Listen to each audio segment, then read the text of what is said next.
स्वागत है दोस्तों आज के मुख्य समाचार में। आज देश और दुनिया से कई अहम और बड़ी खबरें आ रही है दोस्तों। बात करेंगे हर खबर पर विस्तार से। आसाराम पर आईपीएस अधिकारी की लिखी किताब पर पब्लिश होने से पहले ही कोर्ट ने लगा दी रोक। दोस्तों बात करेंगे इस पर भी विस्तार से। तेजस्वी यादव का बड़ा चुनावी दाव, नीतीश सरकार के उड़ा दिए होश। दोस्तों बात करेंगे इस पर भी विस्तार से। मध्य प्रदेश उपचुनाव से पहले सिंधिया के गढ़ में 12 सितंबर को ताकत दिखाएंगे कमलनाथ। दोस्तों बात करेंगे इस पर भी विस्तार से। बिहार इलेक्शन 2020 से पहले नीतीश के फैसले पर तेजस्वी का पलटवार, ओबीसी और सामान्य वर्ग के बच्चों को नौकरी क्यों नहीं। दोस्तों बात करेंगे इस पर भी विस्तार से। बिहार असेंबली इलेक्शन में सुशांत के सहारे बीजेपी गाड़ियों पर चिपकाए जा रहे हैं न भूले हैं और न भूलने देंगे वाले स्टिकर। दोस्तों बात करेंगे इस पर भी विस्तार से। चीनी रक्षा मंत्री से मुलाकात पर ओवैसी का बीजेपी पर हमला, कहा क्या पीएम मोर के साथ खेलने में व्यस्त हैं। दोस्तों बात करेंगे इस पर भी विस्तार से। शैविक चक्रवर्ती की गिरफ्तारी के बाद रिया चक्रवर्ती के पिता ने दिया बड़ा बयान, बेटी को लेकर कह डाली बड़ी बात। दोस्तों बात करेंगे इस पर भी विस्तार से। राहुल ने फिर बोला सरकार पर हमला, कहा कोरोना के बहाने रोजगार छीनने में लगी है सरकार। दोस्तों बात करेंगे इस पर भी विस्तार से। दिल्ली में निजामुद्दीन दरगाह खोलने की तैयारी, कोरोना नियमों का करना होगा पालन। दोस्तों बात करेंगे इस पर भी विस्तार से। संघ परिवार की स्वतंत्रता संग्राम पर शहीदों से जुड़ी किताब बैन करने की मांग पिछले साल मोदी ने की थी रिलीज। तो चलिए दोस्तों देख लेते हैं आज की पहली बड़ी खबर।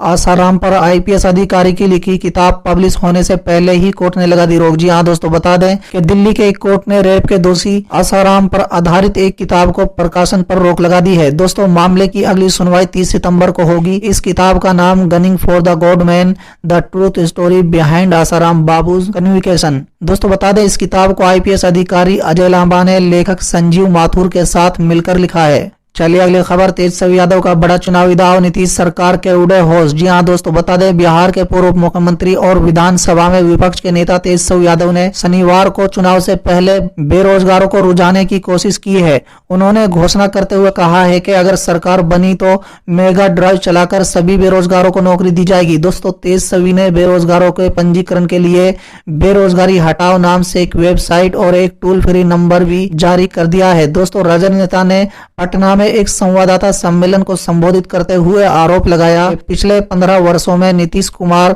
अपने राजनीतिक रोजगार के चक्कर में बिहार के करोड़ों नौजवानों को बेरोजगार बनाते गए। चलिए अगली खबर। मध्य प्रदेश उपचुनाव से पहले सिंधिया के गढ़ में 12 सितंबर को ताकत दिखाएंगे कमलनाथ। जी हां दोस्तों, बता दें मध्य प्रदेश कांग्रेस अध्यक्ष और पूर्व मुख्यमंत्री कमलनाथ 12 सितंबर को ग्वालियर जा रहे हैं। अपनी सरकार गिरने के बाद पूर्व केंद्रीय मंत्री ज्योतिरादित्य सिंधिया के गढ़ में कमलनाथ पहली बार ताकत दिखाएंगे। दोस्तों बता दें कमलनाथ आम जनता के ऊपर थोपे गए उपचुनाव को लेकर भाजपा पर हमला बोलने के साथ ही बुनियादी बातों पर बात करेंगे। कांग्रेस के कार्यकर्ताओं का हौसला भी बढ़ाएंगे। कमलनाथ के इस दौरे को कई मायनों में महत्वपूर्ण माना जा रहा है। दोस्तों बता दें कि विधानसभा की 27 सीटों पर होने वाले उपचुनाव में से 16 सीटें ग्वालियर चंबल संभागा की हैं। सिंधिया के वर्चस्व वाले इस इलाके से ही कांग्रेस को सर्वाधिक झटका लगा था। चलिए अगली खबर। बिहार इलेक्शन से पहले नीतीश के फैसले पर तेजस्वी का बड़ा पलटवार, पूछा सवाल ओबीसी और सामान्य वर्ग के बच्चों को नौकरी क्यों नहीं। जी हां दोस्तों, बिहार के मुख्यमंत्री नीतीश कुमार की ओर से लिए गए फैसले पर विपक्ष के नेता तेजस्वी यादव ने बड़ा हमला बोला है। दोस्तों बता दें आरजेडी नेता तेजस्वी यादव ने नीतीश कुमार के इस फैसले पर उनसे सवाल पूछे हैं और इस फैसले को चुनावी स्टैंड बताया है। दोस्तों बता दें तेजस्वी यादव ने कहा है कि नीतीश कुमार ने ऐलान किया है कि चुनाव से पहले अगर SC/ST समुदाय से किसी की हत्या होगी तो उनके बच्चों को सरकारी नौकरी दी जाएगी, लेकिन ओबीसी और सामान्य जाति के समुदाय के लोगों की हत्या होने पर उनके बच्चों को सरकारी नौकरी क्यों नहीं मिलनी चाहिए। इस तरह से नीतीश कुमार राज्य में SC/ST समुदाय के लोगों की हत्या को बढ़ावा दे रहे हैं। दोस्तों तेजस्वी यादव ने कहा कि बिहार में बेरोजगारी दर 40% है, जो देश में सबसे ज्यादा है। राज्य सरकार के अलग अलग विभाग में लगभग 4.5 लाख पद खाली हैं। तेजस्वी यादव ने कहा है कि अगर उन्हें मौका दिया जाएगा तो उनकी सरकार इन सभी खाली पदों को भर देगी। दोस्तों जनसंख्या के आधार पर नई नौकरियां भी मिलेंगी। चलिए अगले खबर। बिहार इलेक्शन में सुशांत के सहारे बीजेपी गाड़ियों पर चिपकाए जा रहे हैं न भूले हैं और न भूलने देंगे वाले स्टिकर। जी हां दोस्तों, बिहार के चुनावी साल में सभी पार्टियां अपने अपने मुद्दों पर चुनाव लड़ने की तैयारी में है। ऐसे में बीजेपी ने भी बिहार के अभिनेता सुशांत सिंह राजपूत को लेकर अपनी राजनीति चमकाने की शुरुआत कर दी है। दोस्तों बीजेपी के नेता सुशांत सिंह राजपूत को लेकर युवाओं और जातिगत वोटों को साधने का काम कर रहे हैं। दोस्तों बता दें पटना में बीजेपी नेताओं की कई गाड़ियों पर अब जस्टिस फॉर सुशांत सिंह राजपूत और न भूले हैं न भूलने देंगे के स्टिकर लगाए जा रहे हैं। इस स्टिकर में बिहार बीजेपी भी लिखा हुआ है। अगली खबर, चीनी रक्षा मंत्री से मुलाकात पर ओवैसी का बीजेपी पर हमला,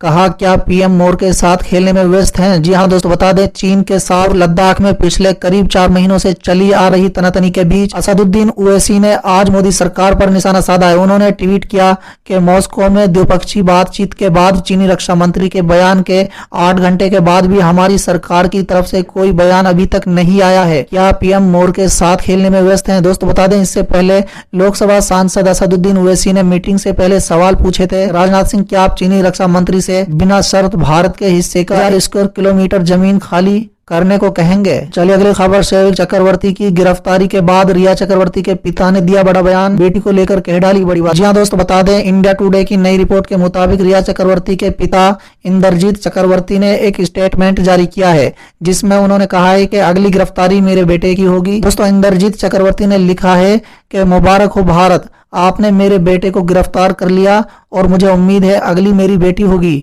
और मैं नहीं जानता कि इसके बाद और कौन कौन होने वाले हैं। आपने एक साधारण परिवार को खत्म कर दिया है, सब कुछ इंसाफ के अंतर्गत हो रहा है। जय हिंद। चलिए अगली खबर, राहुल ने फिर बोला सरकार पर हमला, कहा कोरोना के बहाने रोजगार छीनने में लगी सरकार। जी हां दोस्तों, कांग्रेस पार्टी अर्थव्यवस्था और कोरोना महामारी के कारण लॉकडाउन के लिए केंद्र पर निशाना साध रही है। दोस्तों अब सरकार पर बेरोजगारी के मुद्दे पर भी दबाव डाल रही है। इसी क्रम में कांग्रेस के पूर्व अध्यक्ष राहुल गांधी लगातार हमले कर रहे हैं। ऐसे में शनिवार को राहुल ने कहा है कि न्यूनतम सरकार अधिकतम निजीकरण की सोच वाली इस सरकार के पास युवाओं को रोजगार देने की कोई योजना नहीं है। वो केवल लोगों के हाथों से काम छीनने का बहाना बना रही है ताकि वो सरकारी संस्थानों का निजीकरण कर सके। चलिए अगली खबर, संघ परिवार की स्वतंत्रता संग्राम पर शहीदों से जुड़ी किताब बैन करने की मांग पिछले साल मोदी ने की थी रिलीज। जी हां दोस्तों, बता दें संघ परिवार ने भारत के स्वतंत्रता संग्राम में शहीदों से जुड़ी एक किताब पर नाराजगी जाहिर की और उसे प्रतिबंधित करने की मांग की है। दोस्तों किताब मार्च 2019 में